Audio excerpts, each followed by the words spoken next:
Welcome everybody. Today we're dealing with this new MasterFrame 2017, which has been out now for about 2 weeks, and we're walking through the editor processes and functions inside this new interface. But I'm going to just start off and start MasterSeries 2017. So here we go, 2017 08. 64-bit, and it is from today's date. So for those of you who have already installed and are using or trying it, there is a patch available for one or two little niggles that have been fixed, and even in fact one or two suggestions have been put forward and added into the software. So it's always worthwhile going and getting that latest patch on the software. First thing you'll notice is shortcuts to your last 10 files. Not all of them are frames. This one in fact is a masonry wall, and the rest in my case are all frames. So just coming into MasterFrame, and we're going to start off and just do a brand new frame, and I'm going to walk you through some of the tools. So I'm going to call it Web Demo 1 and create new. So the first thing is, you notice we have this prominence for our grid lines in the system. I'll just walk through and do that, and then we'll talk about the rest. So let's go and set up some grid lines, and here we go. I have 4 in one direction at 6.25 and 5 in the Z direction at 4.5. I'm going to make those not 6.25 but 8.25, and I'm going to say OK, and just zoomed out, and I now have this 4x3 grid of panels for my 5 and 6 grid lines. Now the menuing system is the big thing that's changed. The reason for that is that it's all flat now. You want to look at your results, you just go to results, and if it requires to do analysis, it analyzes. You want to go into design, you just go to design. You don't have to come in and out of the editor as you used to have to do. This is so much more flat and direct, and we've taken the opportunity to change some of the names of functions to be a wee bit more understandable. So grid lines, here we have some grid lines. I want to add a grid line. I can either add it in the x-axis or the z. So let's add one in the x. So the first thing you'll notice is they get this little dialog, and it says E and lock to nodes. And I'm going to say no, I don't want to lock to nodes, but I'm going to say it's coming from this one, so it's locked onto that, and I'm going to move 5.25 away. So single input, and it's given me the grid line. And the reason it's been able to work with that is two things. First of all, it's orthogonal, and secondly, it's not locking to the nodes. So it's taking that single Z coordinate and using that as its grid line. So no longer do grid lines need to have nodes with them at the start or at the end. You can work away without any reference to physical nodes. Now, as well as that, we can come along and say I want to draw the current grid line. So that's going to take that grid line E, and it's going to allow me to redraw it. So since I'm an orthogonal, it's going to go and work from that node. If I want to draw it again, I can draw it back down by 2 points and put it there, and there it comes back down to where I was at the 30 meters. We can obviously go and say no, I don't want to be orthogonal. I want it to be between 2 points, 2 arbitrary points that is. So I'm going to go and draw it, and I'm going to hover. I'm going to put it out 2 meters there, and I'm going to put it back to that existing node there. So now it's not on an orthogonal plane, but between two any points. And those points again are not nodal points. We can use nodal points, but we don't need to anymore. Now the third type of grid line is, and we'll do grid line E again, curved. And like in AutoCAD, we can have 3 different methods defining. I find 3 points or the arc to be the most simple. So I'm going to go 2 points, and I'm now going to draw it, and it's going to be that grid line E. I'm going to redraw it, and it's going to start at this point. And if you see the tip down here, it's telling you that it's actually asking for the end point, as you would expect. And I'm going to pop that in there. I can hover, get a perp, and now it's asking me for the offset. And luckily for me, it even allows me to draw it. So I can say tick, tick, tick, tick, tick, 3 meters, and there it comes in. So lovely curved grid line in place. Very simple. And you'll see that all the other grid lines start to expand all the time, which makes life so much easier. So that is putting in grid lines. Naturally, you can also come along and say, right, let's go to the other set, the Z set. So that's the 1, 2, 3, 4, 5. And let's just draw some more grid lines on the fly. So I'm going to come down. Oh, now we've got our cursor back. I can go and say 1 there. And I'm going to say another 1 there. And obviously it's more important to say hover, hover, hover, get a snap. There we go, little X, and say 6 meters and type it in, so we can just draw them accurately one after the other. So very, very, very simple, very, very quick creating grid lines. I'm just going to do a couple of undos just to tidy things up here a wee minute and work with a slightly smaller frame. I don't need 7 and I don't need 6. I'm going to keep this a nice small compact frame. Now I'm going to move away from grid lines, but while we're there, people have always asked, can you import them from AutoCAD? Well, the answer is yes and no. You cannot import grid lines, but you could import the layer that are your grid lines in as a single layer. They'll come in as members, but that will then allow you to very, very quickly trace over and pop in your grid lines and then put your columns in and above. One little tip is I wouldn't delete all the members afterwards until you've put some columns in to define the extent of your whole frame. So that was your grid lines, and we see that as a very good way of starting off your frame. Now levels, we can come in now and say let's put in some levels, and I am going to add a level and then add a second and a third. So level 1 is going to be called level 1, and it's going to be at 3.5, and level 2, which I'm going to call level 2, or level 2, yep, is going to be at 8 meters, so it's 4.5 meters above the previous level. And I'm going to do that for a very good reason. So I put those in and I just close that down. So now we're still stuck on this flat grid line with no members. So we've done our levels, want to put some columns in. And this is where the magic that's coming in with this new interface is coming from. So if I ask for columns, I'm going to say UC, a 203 by 46. And this is where we get to the extra bits that we've added in. And the first extra bit is we can actually automatically create some viewing groups, so columns.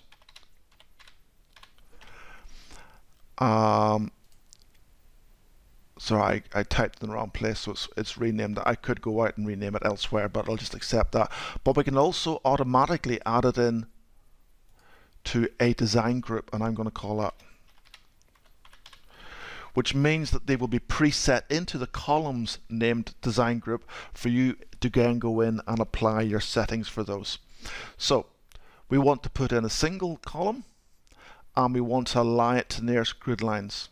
What that means is, and you'll see now we have this little cursor that shows you our beta angled member. Remember, the long line is the web and the short line is the top flange. In columns doesn't really matter, but you can see that you can change it by hovering over. So I can come along and just put a member in that axis, and it's gone down. And that's because the default is to drop it down. I'm going to actually say I want to go between two levels and between lower level and level 1, and I'm going to put it in and up it comes. As you can see, these are now flying in very simply. And you'll also notice that we're not tied to these, so I can hover and then move away a meter. So I've now got that column offset from the grid line. So there's no restrictions on putting these in, and I'm not really worrying about the orientations. If you wanted to worry about the orientations, you would actually turn off the align and just use the default alignment where you actually set your beta angle up here as you did previously. And I'm going to go column, column, and take that one out again. It was just a miss of my finger. Column and column. And then we have two more sets to do. And in this case, I'm going to do a multiple. I'm just going to put it into plan. And I'm just going to window all of those. And when I come back out, they have all been drawn. And they just look the wrong way around, but it's the column, it's the grid line has been drawn at the top rather than the bottom. And because if I ask for the y coordinates, you'll find they're all zeros, and I actually have two sets of nodes there. But I have most of my columns in. I'm going to take out that one,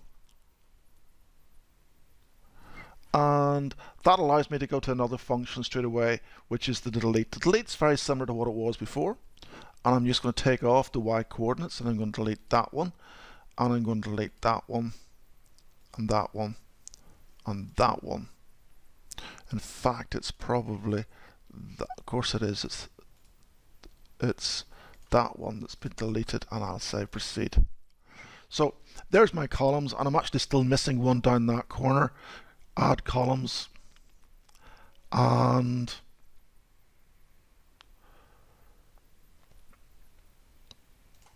it's putting it in automatically between the two levels.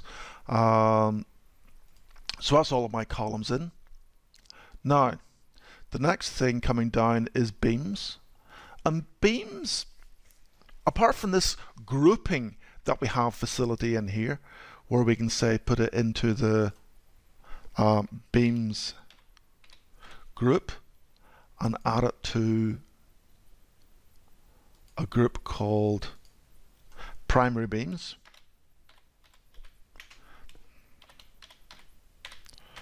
So, and I'm now going to start and using this draw in my beams, and of course I don't really want to draw them in as UCs, so I am going to come back, change the UB, change it down to 457s, 52, zoom in a wee bit, and I'm just going to press escape to restart, use the continuation because it just makes everything that bit quicker. I don't need to see the grid, and I can just walk around the frame doing all of these beams as quickly as possible. Interestingly, when we'll leave that missing column out, press escape, and I'm going to come down here. Very quickly, I will do very little talking, put one in there, escape, one from there to there, escape. This is the very slight boring part. So what I'm going to do now is, you've seen some of these generation facilities. I'm actually going to do some Blue Peter style work with you in a minute, and I'm going to pull in a frame I've already been working with. But as well as going from node to node, you do have the standard facility of hovering and then saying 1.5 meters along and then snap perpendicular or to the midpoint and things like that. You could say I want to take a member and I want to hover, follow that line and follow that line by 4 meters and generate a member coming out that way. So I'm going to go and pull in a more complete file, and that is this one here. And we'll continue to look at all these generation and editing functions. So it's quite an interesting little model I have here. It already has some floor slabs, it has some flat slabs, it has some shear cores. So taking off the 3D, if I come down and look at planet level 1, first things first, we've been creating members, we're happy with creating members. We now want to look at this panel creation. So if I come in to panel, and just a little tip for you, I'm seeing all the members short of their nodes because I have this little tool in here turned on, and you'll see where this will be very useful. So I'm going to put in the secondary beams, and I'm going to put those in as the lighter 406s, and I can put them into a different group, restrained or braced or primary, whatever. I would add in a secondary beam group. So what am I going to add in? I'm going to add in spaced at. Now I'm going to put in 2 of them, evenly spaced. So that's going to give us, and if you watch here carefully, what we're seeing is the member we're closest with defines how the members are set. And of course we'd want this to be released at the ends. And so I can come along and I can say, no, no, no, there, there, there. That's a shear core, I believe.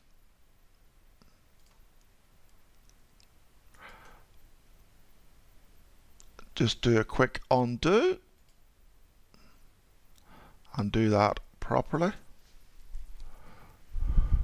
So here we can turn around and say, well, actually in here I want to modify that to have 3 bays.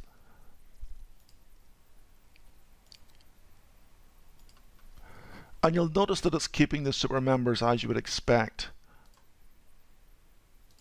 And there we have done that. Now, what you'll also notice is that in here we seem to have members split. And just be careful, because you can sort of go down and down and down and down and down into finer and finer and finer panels. And we'll look at this in a moment, because I put those in on purpose. There were actually additional nodes in there, and I put those in on purpose so that we would have to do a wee bit of repairing. Now, on our panels, we want to put in some vertical bracing. So let's look at our frame. And of course, the thing you're going to notice is that that is part of MasterFrame. It's no longer a restricted item only for MasterFrame Pro, or what we used to call the 3D Model Manager. A lot of functions have been pushed into MasterFrame, so the 3D Model Manager is all to do with area loading, all to do with member design groups. This member design groups will be of no use to you unless you have the Pro. So you will also have noticed that when we move the frame, it's the simple AutoCAD middle mouse button, drag it around the frame, hold the shift and move it in a 3D orbit style.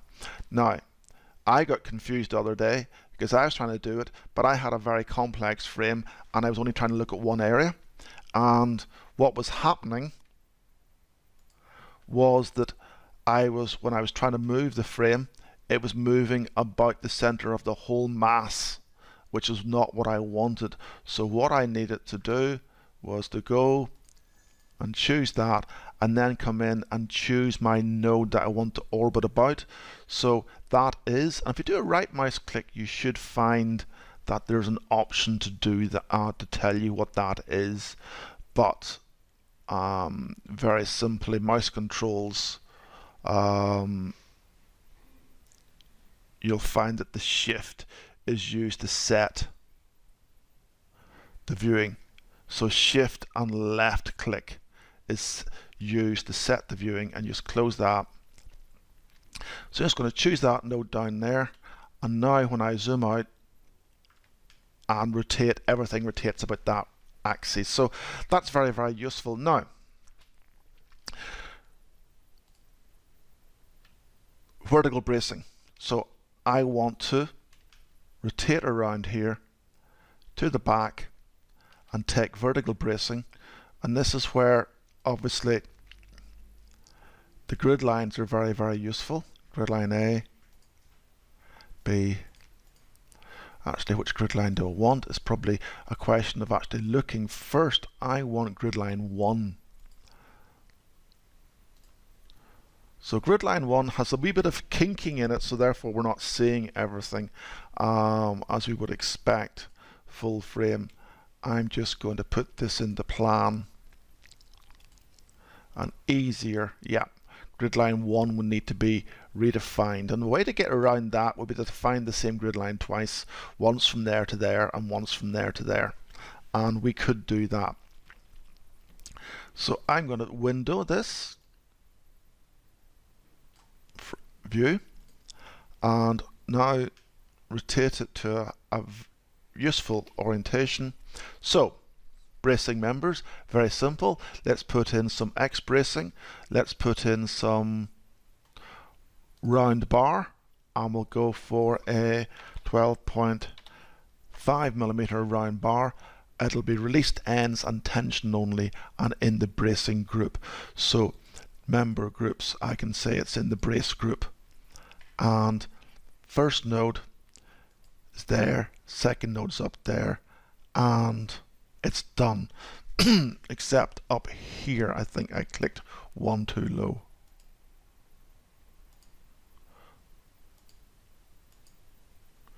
I think it's because of the sloping roof. I will need to try that one more time. Yeah, it's not flat and it's a wee bit unhappy. My model is poor in that respect. So full frame. We're still only going through down the simple ones. Add shear wall, that's no different from before, so I'm going to skip over that. Now, add floor panel loading. This is area loading, which is part of the Pro, and I'm not going to worry too much about that, except it's going to look very similar to what you did before, except we've just reworded the input a wee bit here, so you know that it's always overriding, and you know that the slab is as per level, or define your own slab and likewise override. So there's no different in the functionality of these area loading panels other than describing their options a wee bit better. So I have played around, and you'll see that up here we have some simple area loading defined, and that is at level 2. So let's come down to level 2. You'll see our slab, and you'll see that we have done it shortest. Now, I'm not teaching you how to use the area loading and stuff like that today.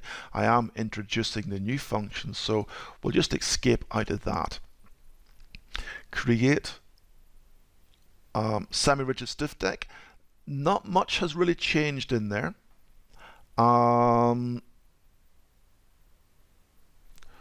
This is where you create a stiff deck to do diaphragm action. So if I went in here and selected the whole panel, it's found the panel and it's going to remove the non-internal members. If I have an opening, I can define that to remove it. I will then say that my slab is 200 thick and with a Young's modulus of, what is it, 26, and that just gives me the stiff deck on the section. For those of you who've been using the software for a long time,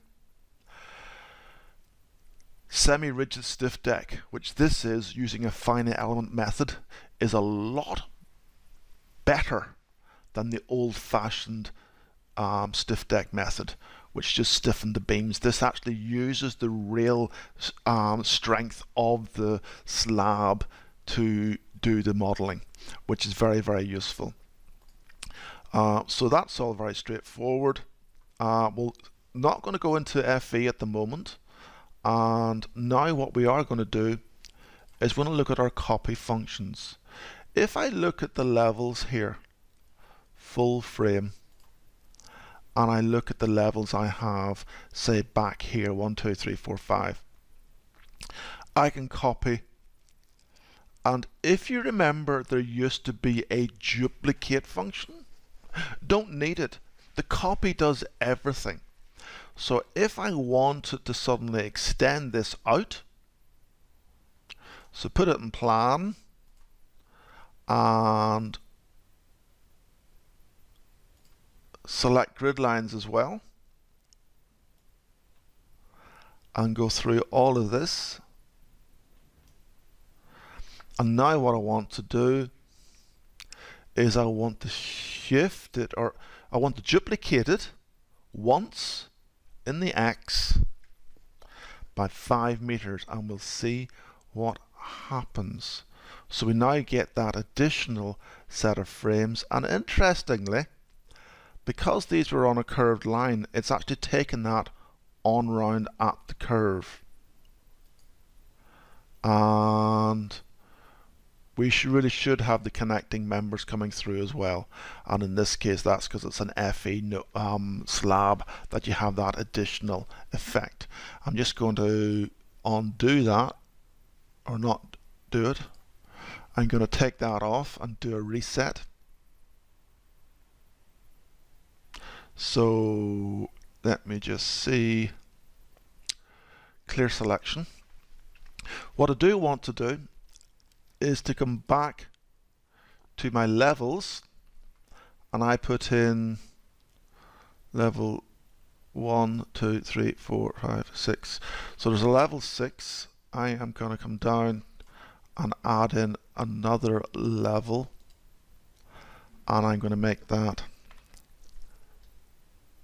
15 point, sorry, you put it in here, 15.5.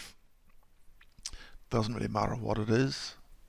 And now if I decide to look at the front of the frame and just window the front, don't worry too much about what we're doing at the initial start. I'll ignore the portal frame, and now I want to duplicate up. So I'm going to take these, and you'll notice they're all on a slope, and I'm now going to come back to that copy, and that's interesting, I've lost my view. It's gone to lift room view, full frame. I should be able to get back to last, there we go, last view. And if I take this and I put it in the front view and now select all these members, you'll notice it's selecting in columns, and I can use the control to remove them exclusively if I wanted to. So I could window a whole group, taking some out, or just exclusively add, but that's not what I'm after. Now, if I say I want to shift 4 meters, it's going to take everything and move it up by 4 meters. And you will find when we do that, that things are disconnected from each other. But if you do it, and of course I've got the shortening on, that's right, that's better. Now everything is connected to each other and it works a lot better because it doesn't actually matter. Now what we can also do in here is a very clever tool, and we can pick a point. We can say I want to take this point. So pick point, and you don't show a frame. So pick point, and we go from here.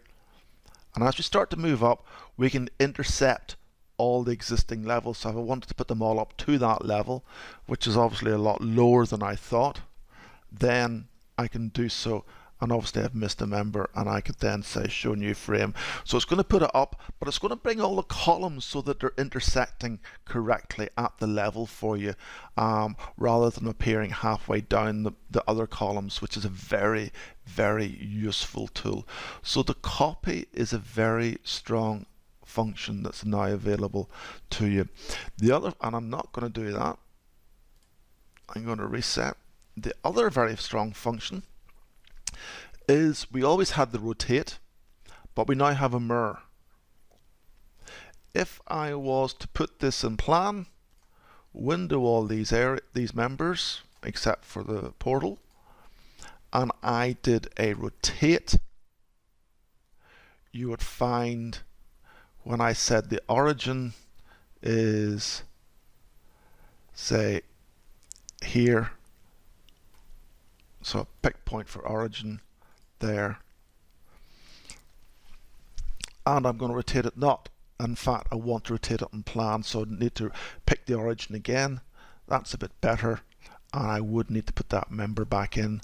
And if I did a rotate at 180, of course it starts to look a wee bit strange because it's going back into the building, because it's a rotation about that point. Instead, we have this mirror copy, which is so much better.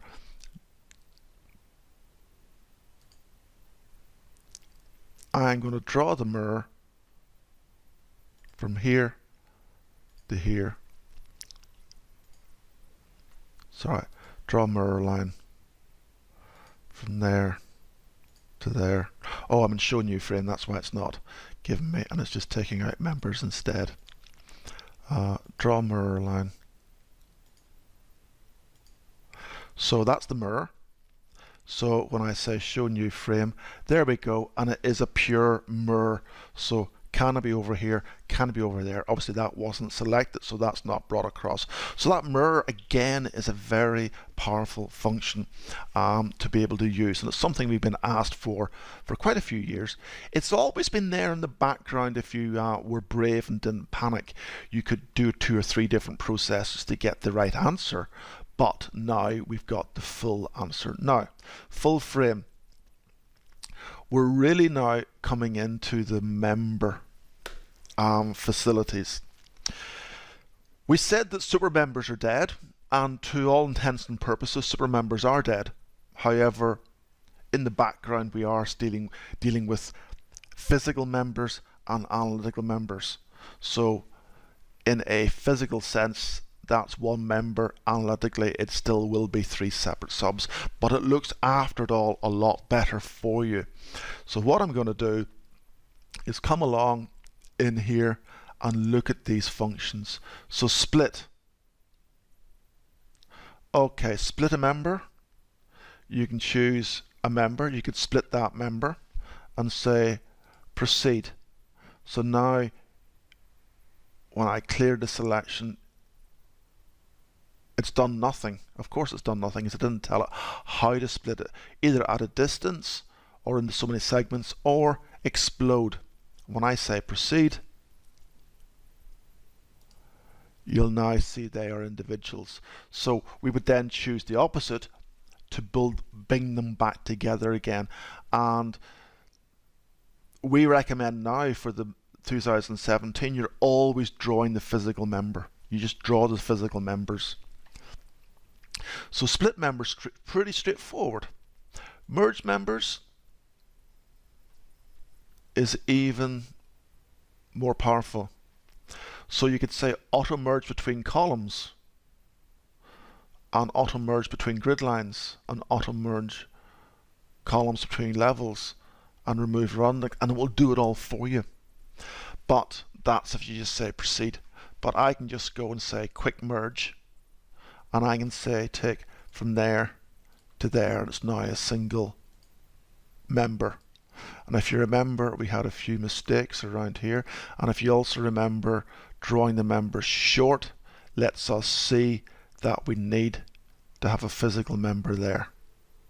And if we swing round, we would see down here we also need the single member, and that's quite useful. It lets you validate what you're doing very, very easily and get those up and in together.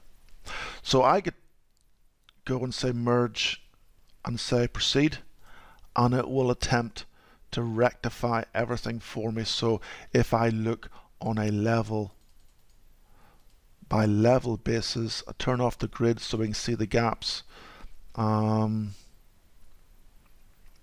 We seem to have lost some I hadn't fixed, so it's obviously not identified those as being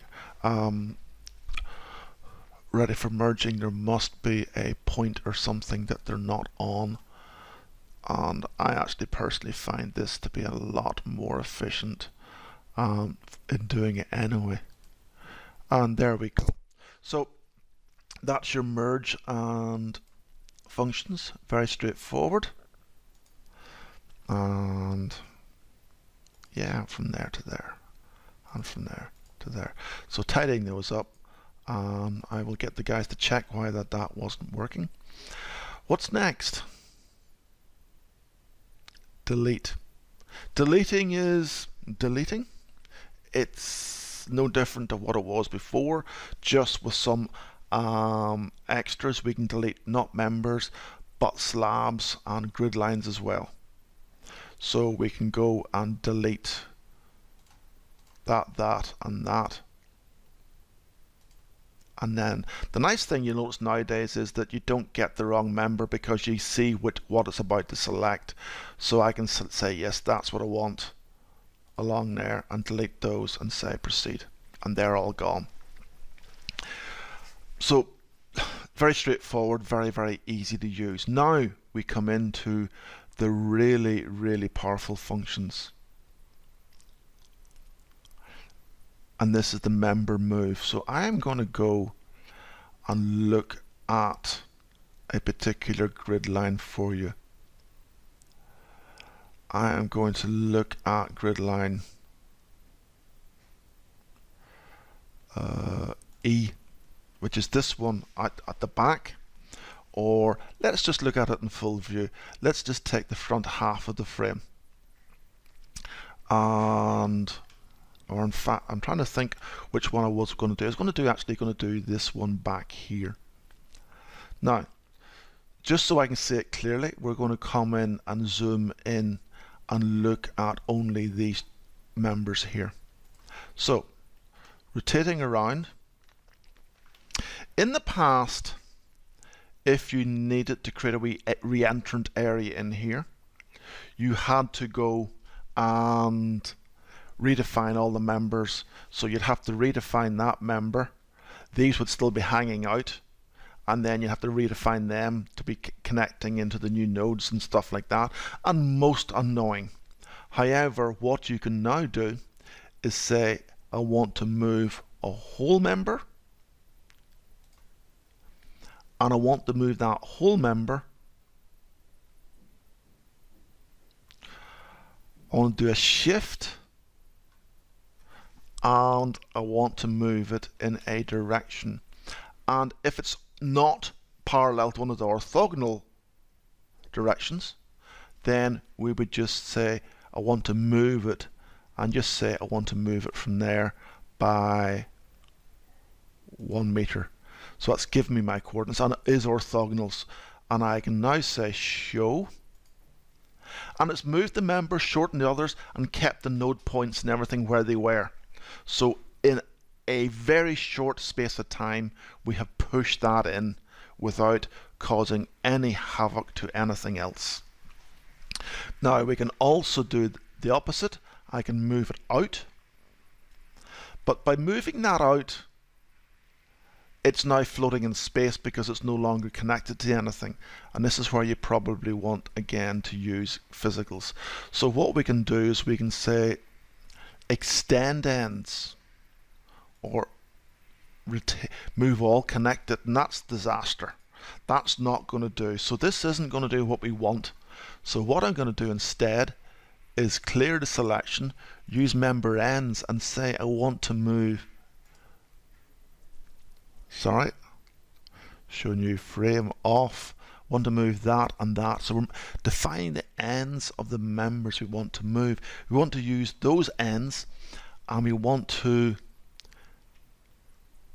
extend so it's gone. It's created new member extensions to those, but kept everything else where it was. Again, a super powerful function for manipulating your frame. Obviously at this point in time this is all one member, so you have to think about, do I split this? Yeah, do I split that and that, and do I split them by exploding proceed, and then they are now individual cantilever members, be they pinned or cantilevered or whatever. So again, that is such a powerful function that was never there before. Now, I'm very conscious that time is running away. Redefine the ends of a member. Well, the move does it just as well. But just to keep some people happy, like myself, we've left it in as a quick shortcut. So redefine members really does take you to the same area, but it's just hiding all the functions. So I wanted to redefine this member to go from there up to there, and it's done. So that quick redefine is still there if you so desire to do it, but I find the move is a lot more functional. And also remember that move can be done on at one end of a member rather than both, as well, as I did when I moved the node points.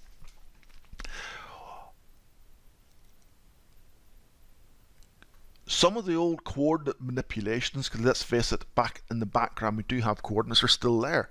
The shift is still there, rotate. The set XYZ is the very powerful function we used to call change, and that is so beautiful. So if I want to go and say change, or set as it's called now, I can say take this node and change them to have the same Z coordinate as that, and it would realign them back in to the frame for you. So show new frame, in they come. I seem to have clicked one more than I should have. Yes, I'm in the wrong axis. And I say new x-axis.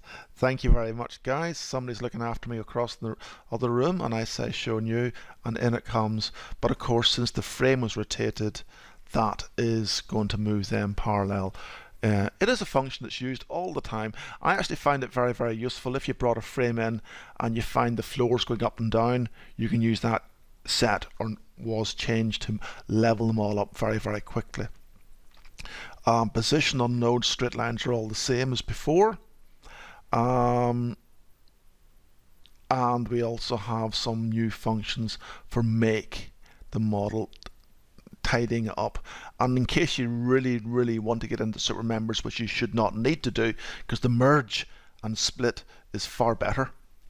It does the same thing, you can do so in there.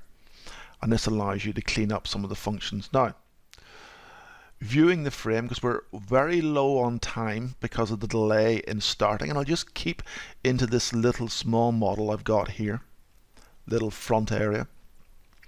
Viewing the frame views are no different from before. But what we have got under the right mouse click is something called add a snapshot. So before I add a snapshot, I'm going to turn on my member numbers, I'm going to turn on 3D, and I'm going to make them multicolor, and I'm going to turn on my supports, and I'm going to draw any load points and any physical loads on this frame after it thinks about the area loading and does all the, so there's all my loads. So I've got all this, I'll call it garbage, on my frame. I'm going to call and say add a snapshot. I'm going to call it Tommy1 and save. So turn all this off, and what this allows you to do is record all the settings that we have And if I go back out to full frame, and there's my load points that I had asked for, I'm going to go right mouse click, actually turn off the loading, right mouse click, and now say go to snapshot, and it's choosing my first snapshot, but now I want to go to second snapshot, called Tommy, and in I come and close, and it's got most of the information I had displayed previously, now displayed 3D multicolor in that view with supports on, with member loading on, as our member numbers on. The only thing it hasn't put on is the loading, but I'm sure somebody can make a note of that to add it into the functionality. So snapshots are very, very useful, and you can then print out snapshots so much quicker than before. Now, that's member numbers.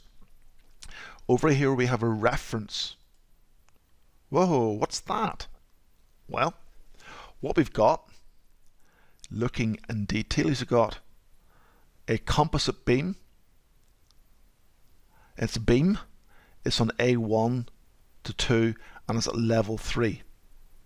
So what we've got is a referencing system that will allow us to reference members. So I can say, let's look at this, and I can say very simply, let's keep all this, and we just take that off, no levels, no grid lines, no orientation, no materials.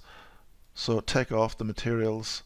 So orientation is beams, columns, and brace, and number. So if I leave it as small as that, and OK, all we now know is that's beam 13, beam 16, that's column 375. And if we look at that one more time, we will ask it to use that in all the output, so it'll actually say in the design that it's beam such and such. But let's go back to what we had previously, and we need to put in grid lines and levels. So we can go very complicated. I don't like the ID, and save that and say OK. If I now go and look at level 2, what you'll see is that we've now got a beam C1 to 2, so it's on grid line C and it's going from 1 to 2. And this is similar, a beam between near D and 1 to 2 at level 3, and it's member 10 because there's a slight variation in that. So it's giving us all our unique level identifiers to help you find your frame a lot easier, and those all stay when you change things about and move the members. The reference numbers and all stay, which is very, very useful. Now we also have the facility to actually allow you to add your own personal stamp, and I'm going to call this Fred, and I'm going to add into the Fred group all of those members, and I'm going to have them with their own personal stamp, which is drag it in, drag it in, drag it in, drag it in, and drag it in, and save. But what happens now is that they can then be prefixed with the word Fred in front of them, so like canopy, mezzanine, extension, whatever you want. So when I go for my references, it should say those were Fred. And did I forget to save it? I must have forgot to save it. I apologize. But that's that function. Now, viewing is very simple. Properties. Fantastic function here. The property editor. And while we're doing that, we'll just turn off. So, put it into 3D. Choose a member. And here we go. It's reference. Anything in grey is not editable. It's member type, and it's releases, released in the major axis only, and whether it's bracing and things like that. So we could choose this member, this member, this member, and this member, and we could suddenly say we want to make them all have a different section size. That is going to be, let's make it small, a 102, a 203, 102, and save. So when we're in 3D with some color, we'll see that they are quite small in comparison to the others and their different sections. We can turn around and say, well, actually we want all of those ones we've highlighted to be not pinned. We can also tell them that they're double click tension only or release end. So there's fantastic functionality here, and it's not, as I say, on a single member, but on all the members you have highlighted. And so you can click a different member. It's the control key, just a standard Windows functionality. Use the control to multi-select, and you can now go in and edit those functions and clear everything and make use of that. Now, member sections, materials.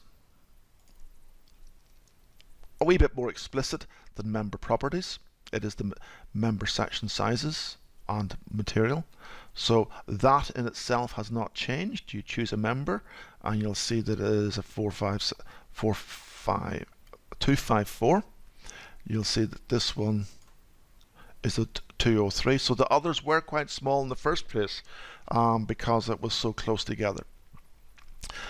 No difference really there. Frame statistics. Frame statistics is one that's always been hidden and people can't find it. I always find it amusing that I say, no, hit the histogram button and that'll give you frame statistics, and you can obviously view them by viewing groups. So you can say, show me them by orientation, and then give me your detailed output, and it's going to give me inclined members and things separately. And quantity surveyors like that because they know if it's a vertical member, it's a column, so they price them different from beams, and if it's inclined, it's more than likely going to be a bracing, which allows them to price things. And of course, you can print and export that as and so you wish. Now, running away, there's attributes. Well, that is just basically going into your loads or your section properties or your beta. It's just a more fancy name for it, put in there as an all-in-one. Let's go in here and do this editing as we have before. And you can see, and I would get here from loads member loading would give me the exact same thing. First thing you notice in the member loading is there are only 3 loads. Apart from the very, very fancy ones like torsion and stuff like that, those are the 3 most common loads to use, and I would always recommend that you try and use those if you're doing on member loading. That is, if you're doing area loading, you don't need to worry. Likewise, these are the 3 most popular attributes, and we can see the self weight, the part fixity, rigid deck. No, don't use that. Auto merge and auto connect. So you can do some functionality in here in that you could do an auto merge on a member internally and say it's always merging, but I like to stay. And likewise, the old-fashioned loads are still in the background, but technically those loads there are all not required, because that one will do them all except for the density, because it's a special direction, but even that could be handled quite simply. So that's your loading. However, I want to go into your FE surfaces, and you'll notice that if I want the FE surface and go to loading, I can go for any member in here, and I can see the applied loads on this surface, which isn't the FE surface. The FE surface is down here. There it is. Now, I am going to kill all these, delete all the load points. I am going to come back and see my area loading. That's my dead, or in my case probably live. I can come down to the next load point and the next load point and the next load point, and they're all just automatically defined. But if I want to add another load, so I add a new load, that is a line load. So in member mode, I go, oh yes, it's put all that in automatically. So take all that out, and I'm now going to put in a value of -10. The great thing in here in the FE is there is no need to create load points, because when you come in here, you just start and say, right, this load goes from here to here to here. If you do an apply, you'll see it coming along, and then you'll see it coming along to here. And I'm going to take it to here, back over to somewhere in the middle, say there, over to there, and apply, and you'll see it drawing it. And it's just creating those load points on the fly for you, so there's no more having to go in and type in coordinates and work out things. It's all there for you, and to me that's a great benefit in doing this sort of work.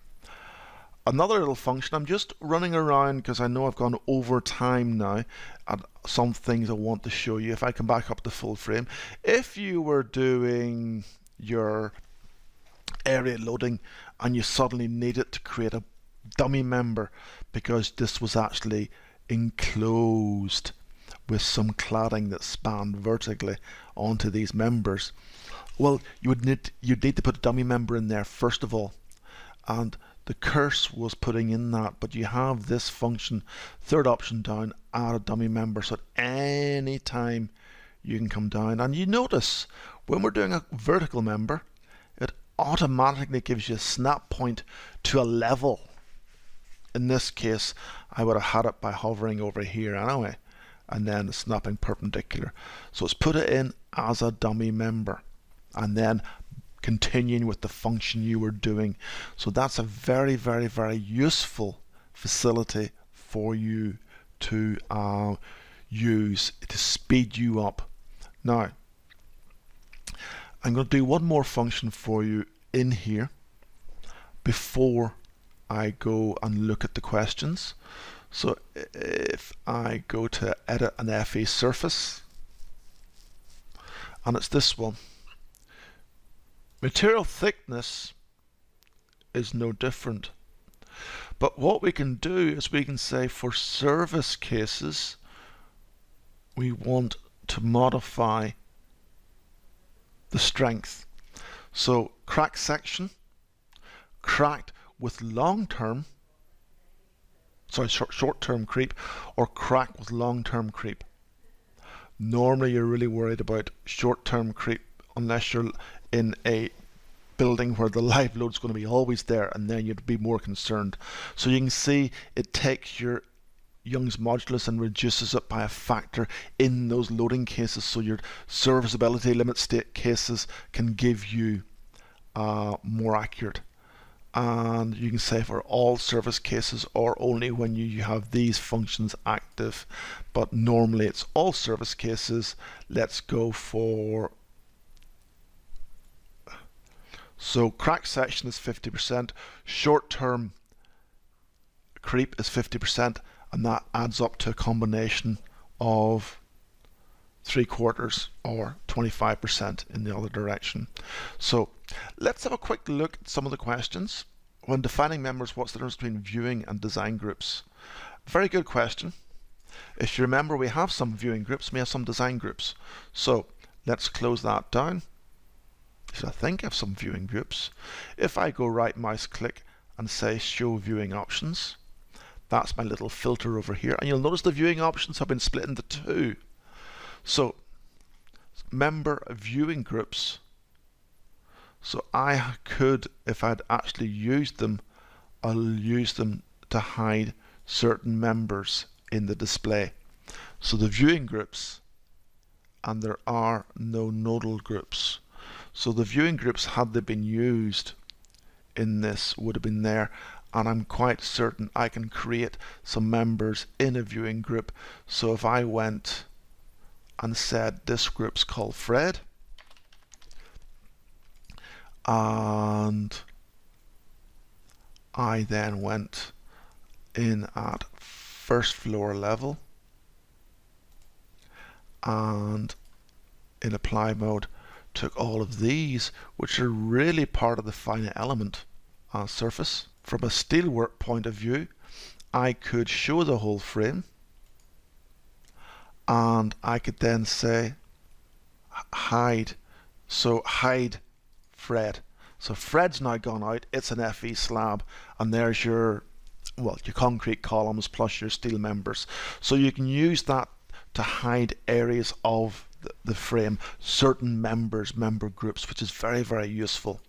Now, design groups is a whole new ball game. Not new to the software, but totally different.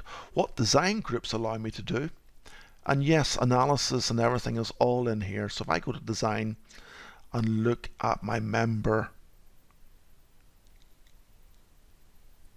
design groups, so steel member design group, so it's a pro function. I can turn around and I can say, well, if you remember, I had some columns, and I can turn around and say that I want them to be restrained at this using that slenderness limit, columns in simple construction, and I want them to be the same section size throughout. Wee bit extreme, but you know, something we could do. If I go to my unrestrained beams, I could say that they all are to be the same section size on my roof.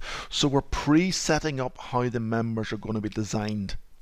These are secondary members, so restrained, so they will be fully restrained, and they will be designed to be the whole same section size. So when we go in to our design, they will all be designed together. So the member design groups, which is a pro function, is a very, very powerful function. What is the benefit of using the explode member instead of according to distance number of segments? Well, Rommel, if I was to go into this member, now just close that, and these three segments, because this is on a slope, these three segments aren't at the same pitch. Well, luckily coming from this end, they probably are. And if you look at them, they're 2.5, 2.5, and 2.9. So using the split with explode, what the explode does is it finds all the intersecting nodes, those two nodes, and explodes for those. So normally that's what you would use. It would be a very rare occasion unless you really want to split it at 1. So if I come here and merge this member back into 1, and it's the quick merge is the easiest way. So that's now one member. Let's look at the shortening of the members just to give us a bit more visual, and back into wireframe. So if I now go to split members, yes, if I wanted to split it at 2 meters along, at that point you would use distance. Ratio, if I want to split it 1/3, 2/3, you'd do that, but there should be a reason for doing that, and you shouldn't need to, because if you want to draw another member connecting at that distance, you just draw that member. Segments, again, split it into 3 segments. If I did it into 3 segments, you'd find that it didn't automatically coincide, because it would end up with little short members as well, because these segments aren't coming in where these 3 members are. So in my opinion, be it humble, explode is very, very powerful, and explode is the one you want to use, not the other 3. I find them a lot more powerful in some respects, but you need to be in control. You need to be very, very careful how you handle that. So I'd like to thank you all for attending and wish you all a good day and all the best now. Bye.